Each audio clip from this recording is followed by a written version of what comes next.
Greetings, everyone. My name is Irina Manakovska, and this is Make Your Innovations Work podcast. And today I'm pleased to have a very special guest, a person who will share the whole power of storytelling, especially for not only for business but for techies. So, Mahesh, I pass my word to you so we could tell a little bit more about what is StoryQ doing, what's your background. Yes, hi everyone. This is Mahesh Bellie. I'm joining from India, city called Chennai, which is very close to Bangalore, which is the IT hub.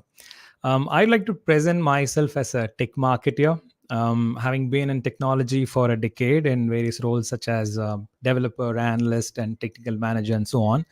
And then after my master's in business studies, I switched over to consulting for a brief time, and then moved into marketing for another 10 years, predominantly in tech services.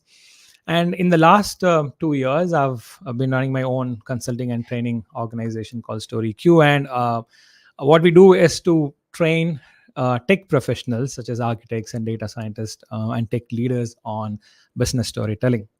I believe this is a juncture I need to give a clarity on what I mean by business storytelling. You see, the most common application or the most talked application about storytelling in business is to tell stories. So either to make a point or to influence a situation.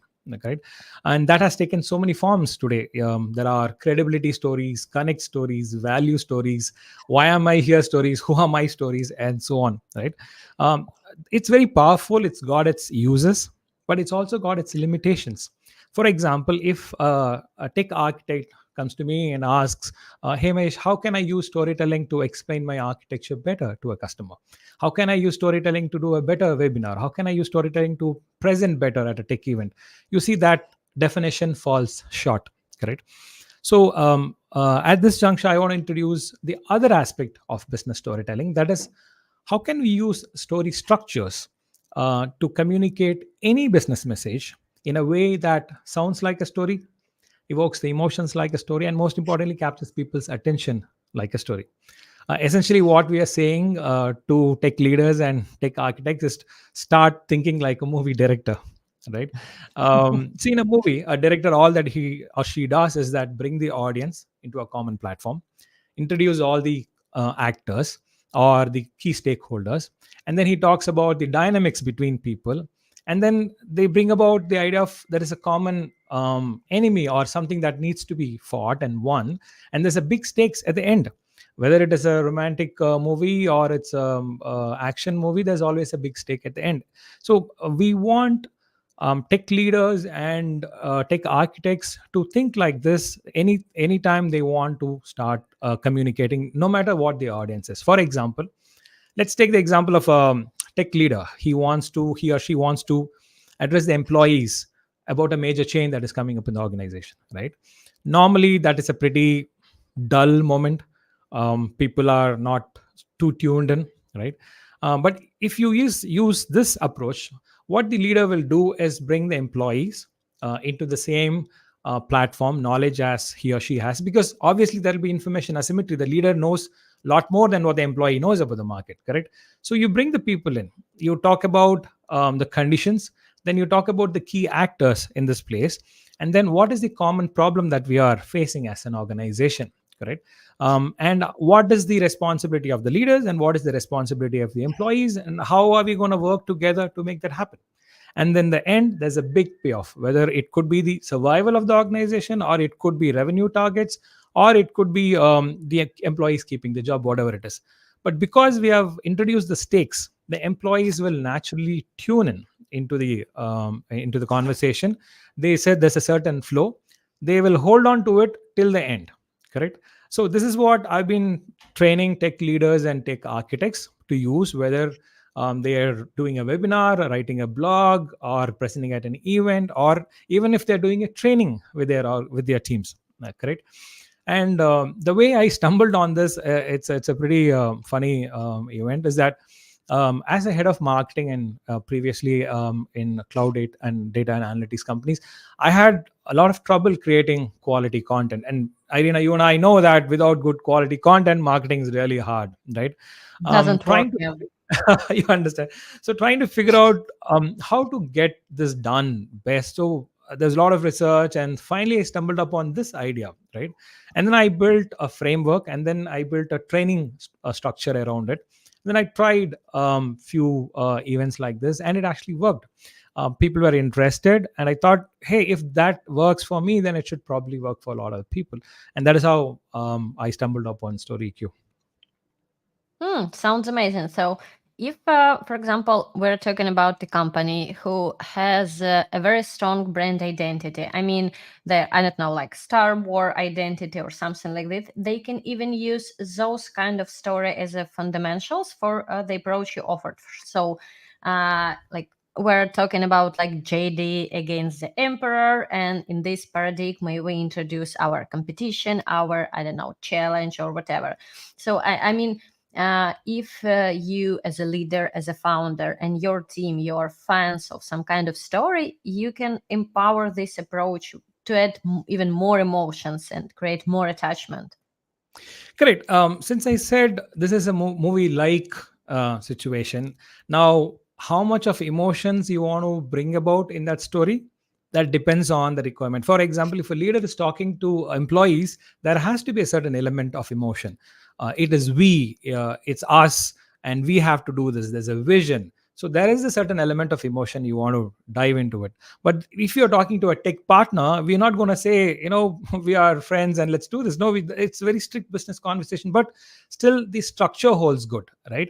So depending on the situation, whether it is employees, whether it is partners, or whether whichever agency you're talking to, accordingly we can decide how much of emotion we need to invest. And as a part of this structure, you can add in real stories, because this is entire thing is story flowing in a story format. You can add relevant stories, actual stories, wherever it is, and that makes combination makes the the whole You mean like conversation very stories proper. from customers, from other partners, from employees, for any kind of stakeholders to like create some kind of real, I don't know, add some kind of realism or maybe emotions, or I don't know, basically make it more entertainment, because even like business content may become boring. I mean, if you have long meeting for 2 or 3 hours, so it's very easy to lose your focus. Correct.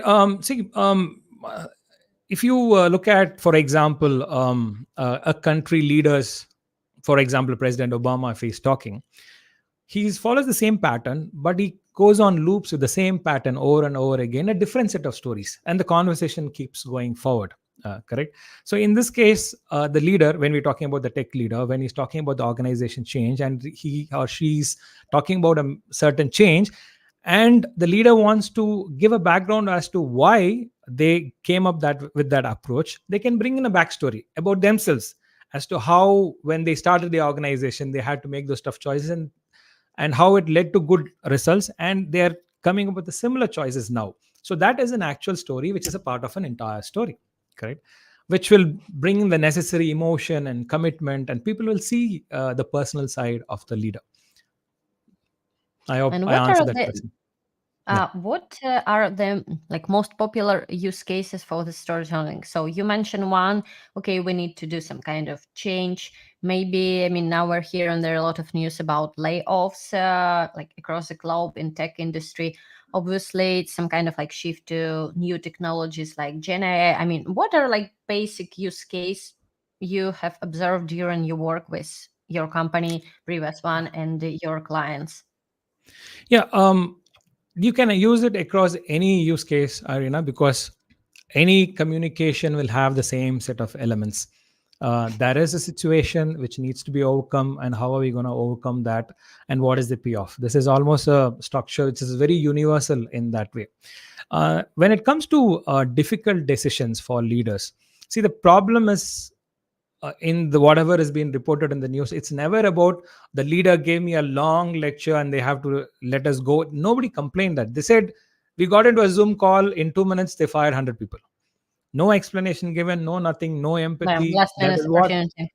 Correct. That is the bad feeling that employees go with, because the leader hasn't taken the time to give them a reason.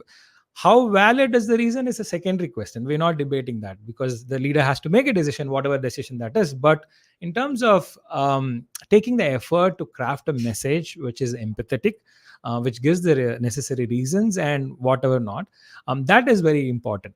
Correct. So in terms of use cases, any use cases, whether it is a leader who's talking to, see, there are four cases of narratives that a leader has to address: an employee narrative, a partner narrative, prospect narrative, and an influencer narrative. An influencer could be media, analyst, and so on. Right? Those These are all use cases which will all use the same pattern. And similarly, a tech architect or a data scientist, whenever they're addressing a customer, whether if they're introducing complex architecture, whether they have to convince a business customer with the technical information, it will use the same pattern. So we have seen all these patterns time and again, use the same structure. And of course, different people have used it in different ways. There is no one way people will all use it. Correct. People are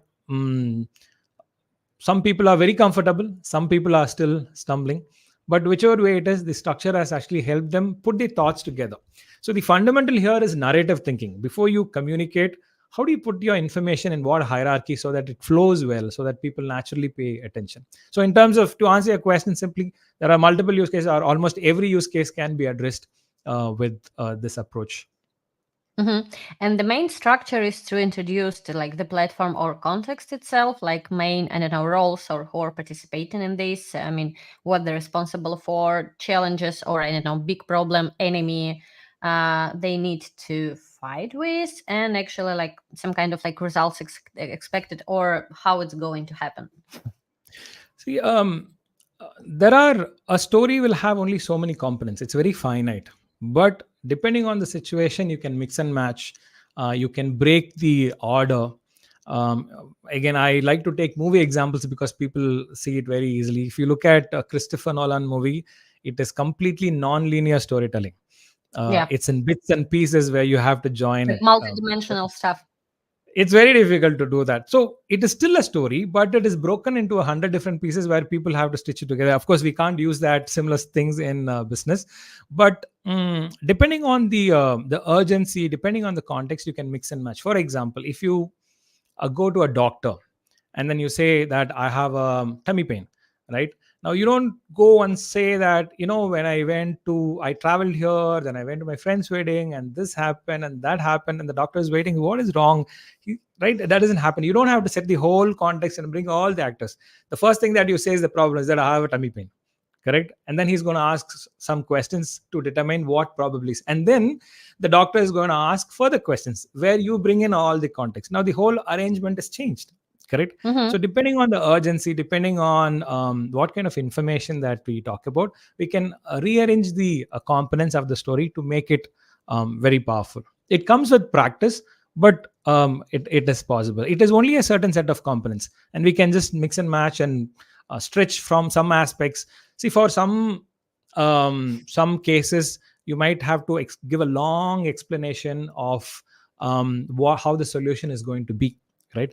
But in some cases, you have to give a long explanation about the context, because people probably won't understand why this is happening. So you have to talk about a lot of components, why this is, even before introducing a solution. So you see, it's pretty elastic this way, right? So once people get a hang of it, then depending on the situation, whether it is a technical presentation or it's a customer presentation or we employ addressing the employees, we can mix and match and create the necessary results. Because the whole idea of business storytelling is only two things. One is to capture attention, and the second is make such a persuasive logic like a lawyer does in front of a jury, to make them buy into the decision so that they can act upon it. Correct. And both those objectives can be achieved using the structure. Mm-hmm. So at this point, I would like to ask the next question. So you told that you're mostly working with tech people, like data Yes. scientists, architects, and this like very engineer mindset people. I mean, so people from business now, most of them they understand the power of storytelling. They heard a lot about storytelling from marketing teams. So at which point these tech peoples, these engineers understand, okay, I need to learn about storytelling. I need to try to use this tool. I mean, it's not one day thing, I presume. So it's Yeah. some kind of challenge or some kind of problem they experience in their life, and they start to research for instruments and they understand for this particular reason storytelling is the best. So what is like their journey to storytelling, why they're starting to use it? Yeah. See, I've seen tech architects and senior architects are the ones who feel that they absolutely need this for a couple of reasons. First thing is the way technology is changing, the speed of which technology is changing, that customers need a lot of explanation. It is not just tech talking to tech, this is tech talking to business. There's a lot of business buyers on board, and they need explanation, and they need information to be brought down to a certain level where they feel comfortable, right? Now suddenly the tech people are challenged in a way that they've not been challenged before, correct? And the second aspect is that there's so much of talk about personal branding or professional branding, whichever we call it, that they understand that they need to have a name for themselves in the market. They want to be known for something, and then in order to express their knowledge, business storytelling is the first point. So when they start feeling that pressure, that now I absolutely have to be on LinkedIn, I need to write blogs, I need to do webinars, and I need to actually impress my business customers, then they feel the pressure. Because if business doesn't sign off, there's no project, there's nothing done. So you might say that, okay, I've given 10 architectures in the last 5 months, but if nothing went into production, then absolutely there's nothing to show, right? So they feel the pressure that we need to convince business, not just tech people. And for that, we need to act with empathy, we need to act with inclusion, we have to understand that they don't understand tech the way we do.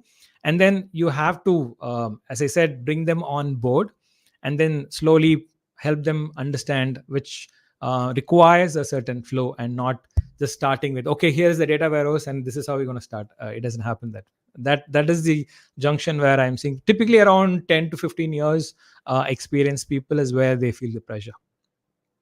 So it's also a part of their like journey of growth. So they're not junior, they're like strong mid career, Yeah, and they are looking for a next step. And obviously, to make next step, I mean, to access C-suite or executive suite, you need to do some more.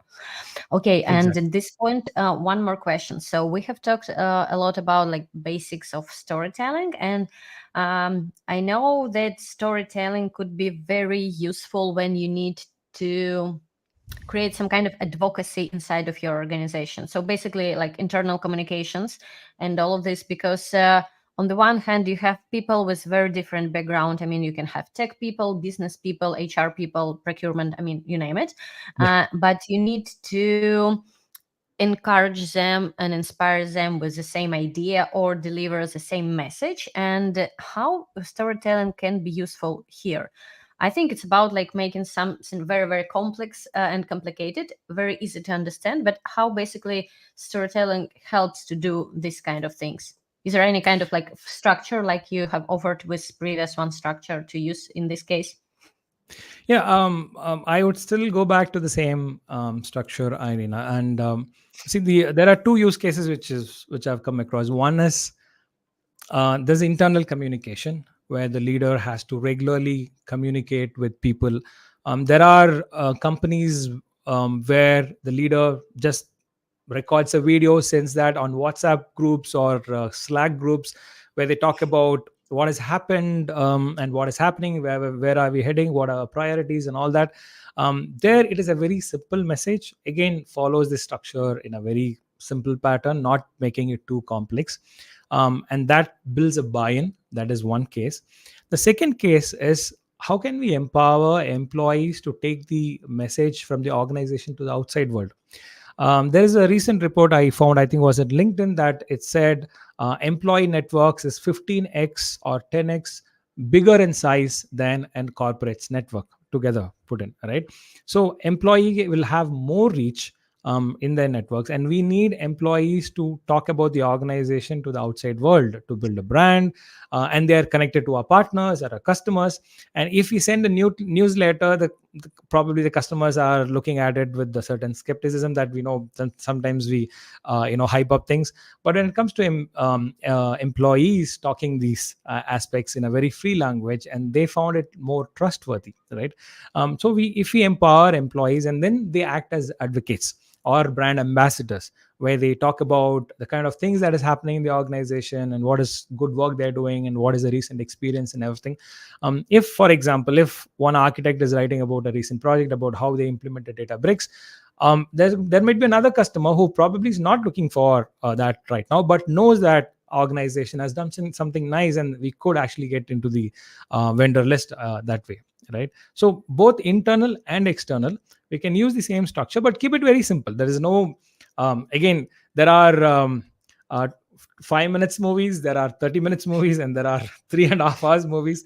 It is complex. It's only varying in terms of complexity, but the story structure is the same. Hmm.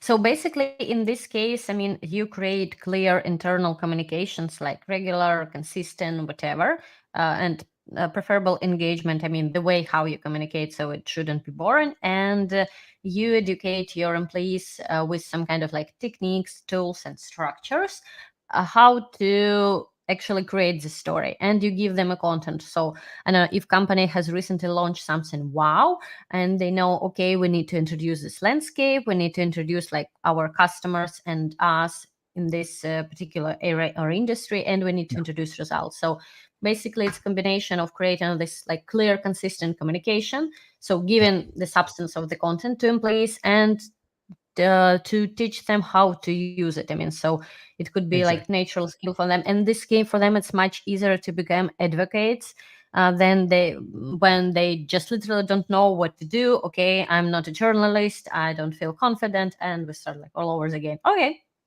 Yeah. And what is the biggest challenge for organizations to inspire, encourage their tech people to start to use the storytelling? Is it some kind of like imposter syndrome, or I don't know, any other syndrome? um can you repeat that, Irene? I'm just processing that question. Can you just repeat it? Oh, so sorry. Sometimes I make very complicated questions. So, for Yeah. organizations, what Hmm. is the main bottleneck or challenge when they're trying to inspire their employees to start to use storytelling? So, basically, I mean, okay, we Yeah. have a storytelling training. You need to Yeah. come. Why? Yeah. There are, I could say two things. One is, it always starts in the top, that it has to come down from the leaders, that they see that the leaders talking in persuasive manner, and they know that, hey, I would want to be like that person, the way he or she communicates, Hmm. right? So there is a certain sense of looking up to people, as to like how all the leaders now talk about Steve Jobs, in a way, is that they look up to Steve and say that, okay, he's a great speaker, and probably we should aspire to be like that. That is starting from the top. And the second aspect is that, when employees will take up something only when there is something in it for them. So without addressing the what is in it for me question, Hmm. it is very hard to keep up the cycle, right? And one of the best ways that we can do that is with employee branding. Right, you give them the option of how we can make you superstars, in terms of whether you've done a blog, we will promote it. You've done a webinar, we'll promote it. You're attending a certain conference, we will promote it from the organization. So basically, we make them superstars, people who are comfortable communicating in that way. When the marketing organization or the communication organization takes it up and starts promoting the message, and then they start receiving all the attention, then naturally it's a dopamine. They want more and more of it. There's no way going back. Yeah. I'll give you an Like example. attention uh, addiction. I'll give you an example. One of the architects, who was in the training, she produced the first article, and it went into one of the tech magazines. And when she published it in LinkedIn, telling that, hey, this has happened, and then a whole lot of people reached out to her, telling that, wow, we didn't know you could do such things, and this is amazing work. And then naturally, there's so much of urge to write. I want to write my next article. That feeling is there, correct? So it works both ways. It works for the employees, it works for the organization as well, because we what organization want is not just tech professionals, but we want brand ambassadors who can take the organization message, who can represent the organization in online events, offline events, with the name, right? So when we promote them, then there's a urge to get into that cycle. And when other people see that, suddenly one set of people are getting all the attention from leadership and everywhere, Oh, and they then become jealous. they would follow suit. I wouldn't use the word jealous. They would Okay. want to follow the same pattern. Slowly, it has to percolate down. It takes it time, but if we keep it consistent, it percolates down the organization. I like the idea that storytelling is not about like telling stories. It's about having the right people on board. So basically, like right team, right partners, stakeholders, which is very important, extremely important for startups, because when you're only starting your venture, you need a team which is inspired not only by their yearly bonus, but they sharing the idea of your startup and the investors and partners as well. So can you please maybe tell about this like prolonged or extended effect of storytelling? So not when we're using storytelling to present, I don't know, one event, one idea, but it's a consistent tool to create right networking around yourself and your business. Yeah. One of the issues that I found with people, especially the ones who are starting up, new age founders, they start looking at storytelling just before the time they want to pitch to investors, and that is at the last minute. This is studying like is like studying for the exam at the last minute. And then it's okay, we want to get better with your pitch, and can you teach us how to do the pitch? And so that is a generally a problem that I've seen, and then they get it at the last moment. And then even there, people who have done well with the pitch, eventually once they get the funding, they just let it go, and they're not carrying on with that. But some people have actually realized, saw that the idea of storytelling is just doesn't stop with creating a pitch. As you said, you need to get a relevant team, a team who can buy into the vision, and that happens not just with promises of stock or shares or whatever. It's not salary, it's people buying into the vision. And if the founders are successful enough in selling the vision with the relevant emotion, then there's a lot of this is a great possibility that people buy in, and then that has to percolate down the as the organization grows, that has to percolate. So it's not a one time activity at all. We have to start somewhere, and that is where we talk about blogs and articles and presentations. But this is almost, as McKinsey put it, we spend 35% of our time on strategic communication. So it is that important. So I believe that people have to continuously work on it, like health. You just can't stop running on one day and then think that you're going to healthy. You have to run every day.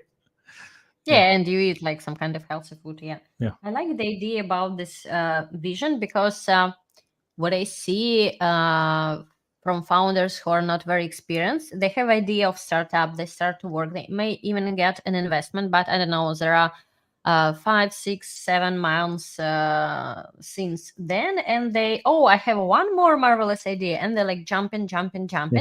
and there Yeah. is no consistency in vision in this case. So maybe those who are like really successful, like unicorns, Apple, and those kind of companies, so maybe one of the secret of their success is this consistency in vision. So they were Yeah. a little bit obsessed with the idea behind, obviously, but they were very consistent. So you know that this person is dedicated to this idea this year, next year, and it's going to be dedicated in like 10 years. I mean, until this person is Absolutely. responsible for this business. And I Correct. think this allows to create a network around your idea. And in this case, you have a lot of people to support you, to help you, and vice versa. Correct. I mean, there are a lot of what we call as founder stories. Why are we here stories? Where are we heading stories? These are the ones which get spread around water coolers and everything slowly.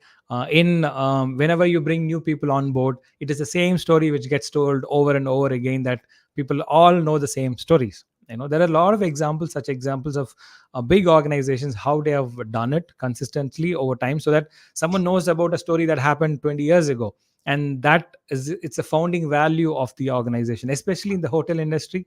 There are a certain employee has done certain things, and this is what we are. So it's about Marriott and so many organizations who have done things like that. So as you said, these stories get percolated down through the new employees, and it lives on and on. Yeah. So sounds like stories. I mean, company stories, they're asset for a company as well, like any kind of asset. Yep. Absolutely. Absolutely. Amazing.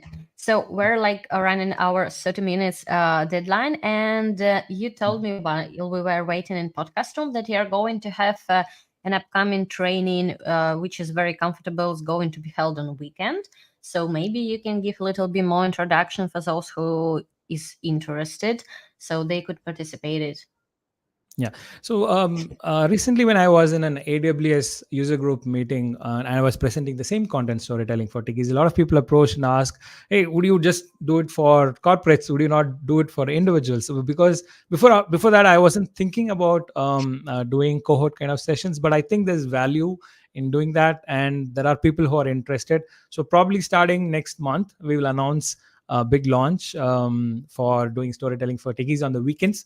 It's just a 8-hour program, 4 plus 4 hours on Saturday and Sunday, with the follow up on certain activity, but which will empower tech architects and data scientists and anyone in the tech field to become superstar in their own line of work. Superb.